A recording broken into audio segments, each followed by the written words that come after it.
Have you ever felt completely stuck, like you're trapped in a situation with no way out? It could be a dead-end job, a difficult relationship, or just a feeling of being lost. Well, thousands of years ago, an entire nation felt that same way. Trapped in slavery in Egypt, their story, the story of the Exodus, is more than just an ancient tale.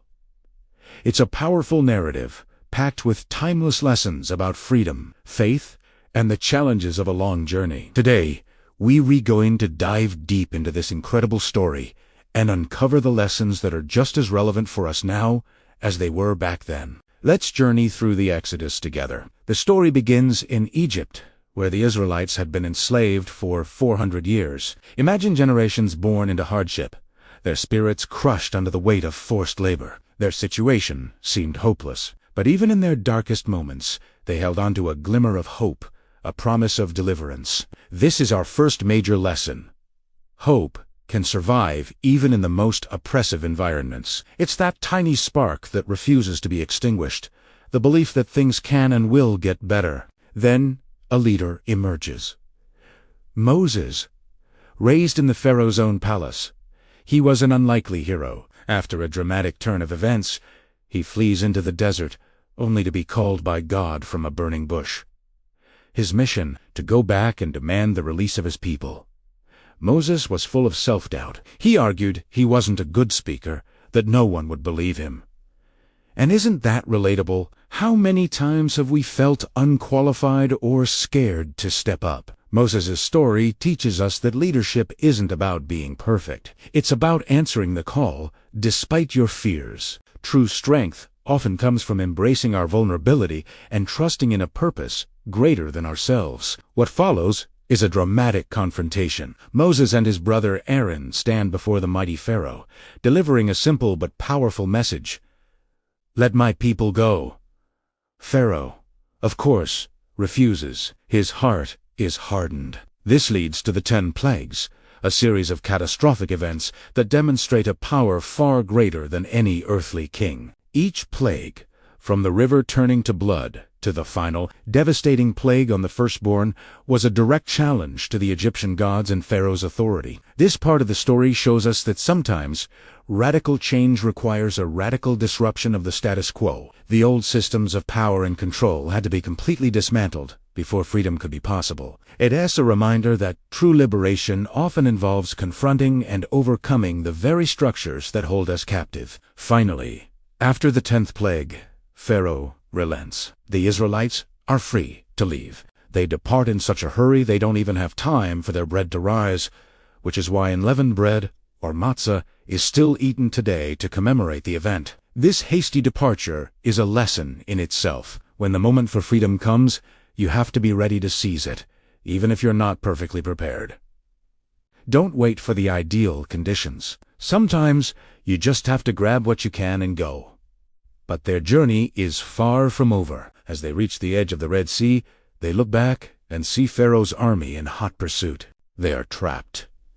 In front of them, an impassable sea. Behind them, certain death or re-enslavement. The people panic. They cry out. They even blame Moses for bringing them there to die. This is a critical moment. It's the point of no return, where faith is tested to its absolute limit. And what happens next is one of the most famous miracles in history. Moses raises his staff, and the sea parts, creating a dry path for the Israelites to cross. This moment teaches us about faith in the face of impossible odds. When all logic says you're defeated, faith creates a new possibility. The parting of the Red Sea isn't just about a miracle. It's about what happens when you keep moving forward. Even when you can't see the path, it's about trusting that a way will be made, even through the deepest, most terrifying waters of your life. And just as the Israelites pass through safely, the sea crashes back down on the Egyptian army, swallowing them whole. The threat is gone. Deliverance is complete. Now, you might think the story ends here, with a happily ever after, but this is where the real journey begins. The Israelites are now in the wilderness, a vast, unforgiving desert. The initial euphoria of freedom quickly gives way to the harsh realities of survival. They have no food, no water, and no idea where they're going. This is the second phase of any major life change. isn't it? The journey through the wilderness. You've escaped the old situation, but the new one is unfamiliar and scary. Almost immediately, the people start to complain. They romanticize their past in Egypt, saying, "At least we had food there." They forgot the bitterness of slavery and only remembered the pots of meat. This is such a human reaction. The discomfort of the unknown can make us long for the familiarity of our past, even if that past was painful. The lesson here is to be mindful of the wilderness mentality. When we're on a long journey of growth, it's easy to get discouraged and want to turn back. We have to consciously remember why we left in the first place and keep our eyes on the promised destination. During their time in the desert, the Israelites are not abandoned. God provides for them. Manna, a mysterious bread-like substance, appears on the ground every morning. Water flows from a rock. This teaches us about daily provision. On a long journey, we don't need to have all the resources for the entire trip at the outset. We need to trust that we will have what we need for today. It's a lesson in living in the present and trusting the process, one day at a time. Don't worry about next month's challenges. Focus on getting through today. One of the most significant events in the wilderness is the giving of the law at Mount Sinai. Moses ascends the mountain and returns with the 10 Commandments. This is a pivotal moment. Freedom isn't just about the absence of chains. It's about having a new structure, a new way to live. The commandments provided a moral and social framework for this newly liberated nation. It's a powerful lesson. True freedom isn't chaos or doing whatever you want. It's about living within a framework of principles and values that guide you toward a better, more just community. Without rules and responsibilities, freedom can quickly descend into anarchy. But the journey is long, and the people are fickle. While Moses is on the mountain, they grow impatient and build a golden calf to worship, a direct violation of the new commandments. This shows how quickly we can revert to old habits and false comforts when our leader is absent or when we feel lost. It's a stark reminder of the importance of steadfastness and patience. Real, lasting change takes time, and there will be setbacks. The key is not to give up when you stumble. Moses' intercession for the people after this incident also teaches a powerful lesson about forgiveness and second chances. The journey that was supposed to take a short time ends up lasting 40 years. Why? Because of fear and a lack of faith. When they first reached the border of the Promised Land, they sent 12 spies to scout it out. 10 of them came back with a terrifying report, saying the land was filled with giants, and they felt like grasshoppers in comparison. Their fear was contagious and spread through the entire camp. Only 2 spies, Joshua and Caleb, had faith that they could succeed. Because the people chose to believe the report of fear over the report of faith, that entire generation was condemned to wander the desert until they passed away. This is perhaps one of the most sobering lessons of the Exodus. Fear can keep you wandering in the wilderness for a lifetime, right on the edge of your promise. How many opportunities have we missed because we listened to the 10 voices of fear instead of the 2 voices of faith? The choice is always ours. Will we be paralyzed by the giants in our way?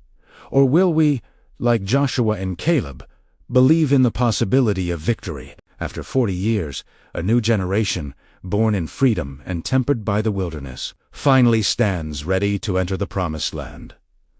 Moses, their faithful leader, is not permitted to enter.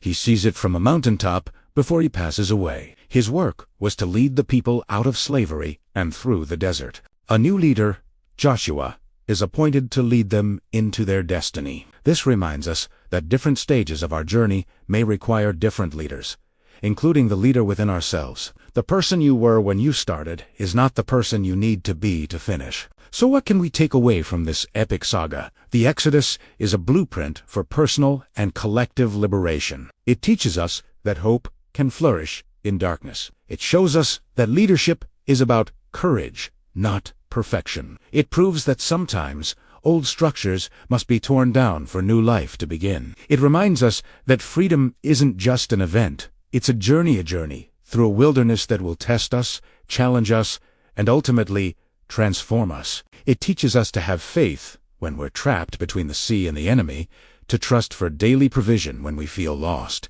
and to build our new life on a foundation of principles. And most importantly, it warns us that fear is the only thing that can truly keep us from our promised land. Whatever your Egypt is, whatever your wilderness feels like, remember the story of the Exodus. Your journey matters. Your freedom is worth fighting for. And your promised land is waiting. Thank you so much for watching. If this story resonated with you, hit that like button and subscribe for more content that explores the deep wisdom of ancient stories. Let me know in the comments which lesson from the Exodus speaks to you the most right now. See you in the next video.